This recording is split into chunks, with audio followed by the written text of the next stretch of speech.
It's really, really scary. It's so wrong. Censorship is a dangerous thing. To have parents and teachers or governors of states making the decision for kids what they can and cannot read, it's sickening. Every child should have a library card from the age of 5 on, I think.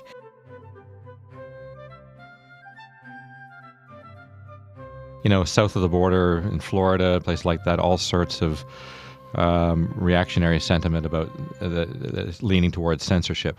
Leaning toward. Well, censorship. Yeah. Heading down the path of censorship.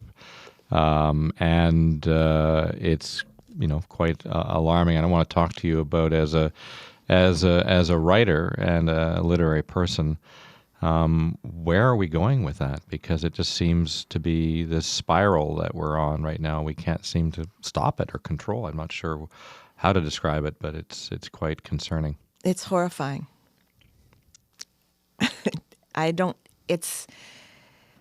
It's really, really scary. It's so wrong.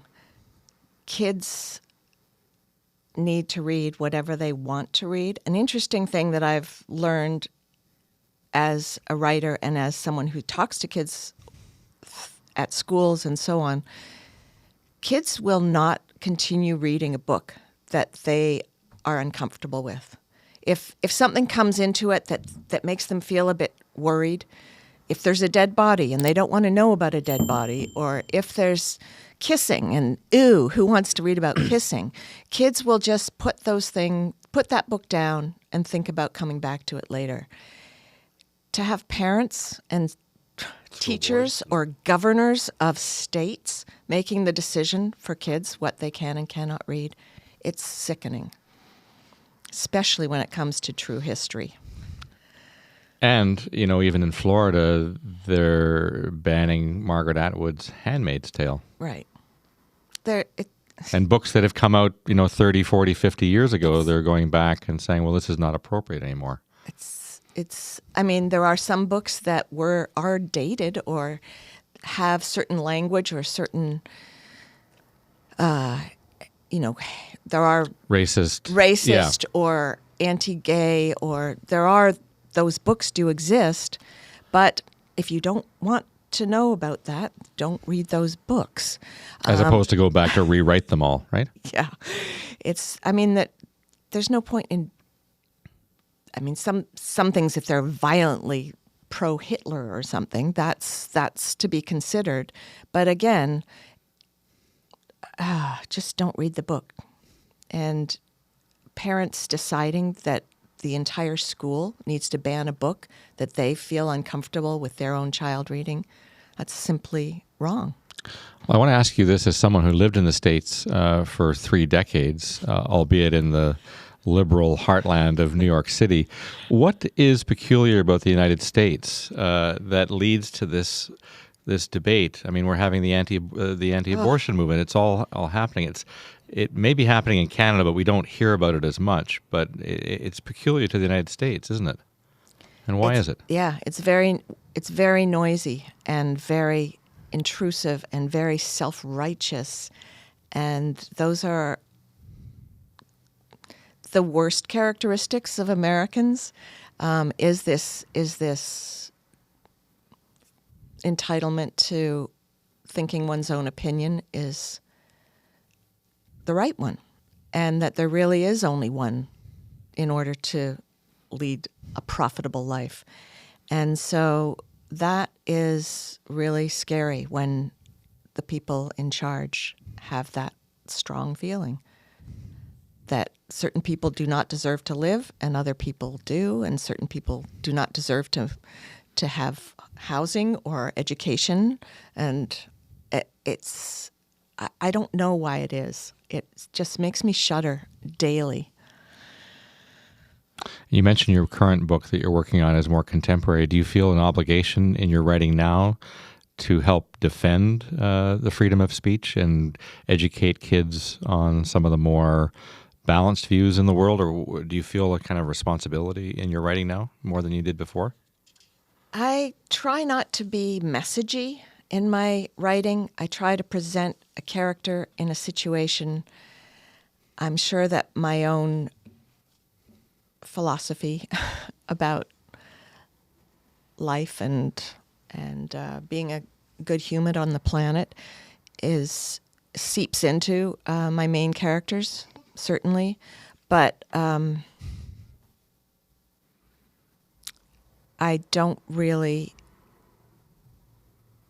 just try and have characters of every sort of human and let the reader decide for themselves what's good. I tend to, my good guys might not be the good guys of of a Republican from Florida, but maybe the reader gets to choose.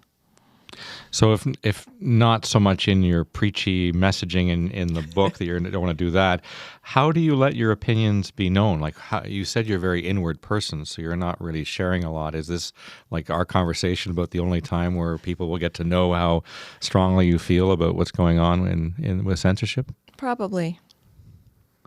I mean, certainly with my friends, these things are discussed, but with other children's book writers who get disinvited to festivals when it's learned that the author is gay or that it's a crazy thing. But that the children are deprived the right to make instinctive choices of their own. And that they're put in a position of really being lost or feeling lost, like this law in Utah that now is cutting off all social media for anyone under 18. There are a lot of people who really rely on that for their education, certainly their personal way to reach out to the world beyond the family or community that is bent on confining them. And so that's very dangerous. Censorship is a dangerous thing. And what responsibility do parents have in keeping books at the forefront of children's lives? Because we now have technology, which you spoke about, social media and things like that. We have library, we have online books, Amazon. What are you seeing in terms of the relationship children have with books? And does it matter that it's a physical book, or can it be a digital version of the book? I think the most important thing is to be able to read, and then to read books with your kids. Adults who read to their kids when they're little, sit on a couch and read together, have your kid read to you. All those sort of nice, picturesque scenes of parents and children. But beyond that, I think a real book for kids is much more pleasurable than a screen, and tangible. They can hold it. They can hold it. They can turn the page. They can go back and forth without, and really the smell of a book and the idea of the library as cathedral, if you will, as a place, as a museum, as a wonderful, wonderful door into so many other worlds. And so there's a place that all the books are. That's nice for a kid to really learn about. Every child should have a library card from the age of 5 on, I think. But if the only way that you can read is on a screen, then of course read or tell a story.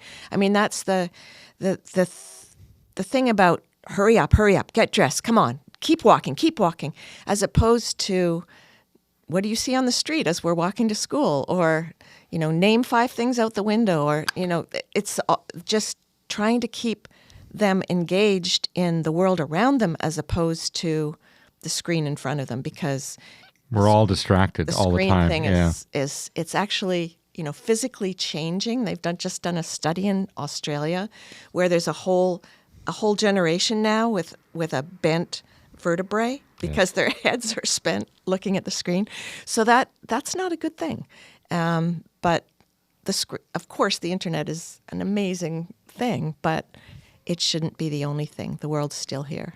And how old are your kids now, and were they part of that digital revolution early on, or how? Yeah, they were the last generation basically who grew up without it and now have it. They're 35 and 32. So so they really bridge it. I remember the first conversations at their school, their middle school and then their high school, with parents trying to grapple with this thing and what does it mean and how does my kid's messaging, sending these messages to, I think it was whatever it was called, live something or other, without me knowing. Because if your kid's just talking on the phone that's plugged into the wall in the hallway, you can listen to them, but suddenly there was a world that your kids knew that you didn't know, and that of course holds worry, but it's also, for a kid, it's a thrilling thing. I mean, it's the equivalent, the kind of sad equivalent of us, taking off and going somewhere that our parents didn't know we were going.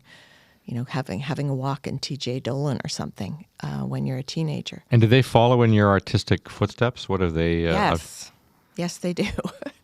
The older one, Hannah, she's actually writing her PhD at the moment, and she also works at the New Yorker magazine as a copy editor. And Nell is a paper artist, so she's a remarkable